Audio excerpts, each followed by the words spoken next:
District central cooperative બેંકની 119મી સાધારણ સભા મળી.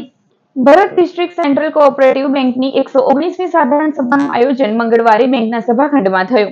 બેંકના ચેરમેન તેમજ વાગરાના ધારાસભ્ય અરુણસિંહ રાણાએ સભાને સંબોધિત કરતા જણાવ્યું હતું કે બેંકે આજે ઉત્કૃષ્ટ વિકાસ કર્યો છે. 25 વર્ષ અગાઉ ભાડાના મકાનમાં કાર્ય શરૂ કરનાર બેંક આજે પોતાની 2 હેડ ઓફિસ ધરાવે છે અને જિલ્લામાં કુલ 19 શાખાઓ પોતાની બિલ્ડિંગમાં સફળતાપૂર્વક કાર્યરત છે. તેમણે સરકારી ક્ષેત્ર માટે સરકારે અમલમાં મૂકી રહેલી નવી યોજનાઓ અંગે માહિતી આપી. આવા પ્રયાસોથી ખેડૂતો સહિત સહકારી સંસ્થાઓ સાથે જોડાયેલા લોકોના સર્વાંગી વિકાસને વેગ મળ્યો હોવાની લાગણી વ્યક્ત કરી. તેમણે દેશના વડાપ્રધાન નરેન્દ્ર મોદી તથા ગૃહમંત્રી અમિત શાહનો આ અભૂતપૂર્વ સહકાર બદલ આભાર માન્યો. આ પ્રસંગે બેંકના હોદ્દેદારો, કર્મચારીઓ, આગેવાનો, મંડળીના ચેરમેનો તેમજ મોટી સંખ્યામાં ખેડૂતો ઉપસ્થિત રહ્યા હતા.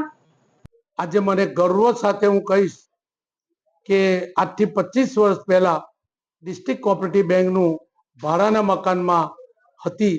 આજે મને કહેતા ગર્વ થાય કે 2 હેડ ઓફિસ આજે નવા મકાન બનાવીને બેંકના બચત ખર્ચો કરીને બચત ખર્ચો બચાવીને આયોજનપૂર્વક નફામાંથી જોગવાઈ કરીને આ અમે બિલ્ડિંગ બનાવી છે.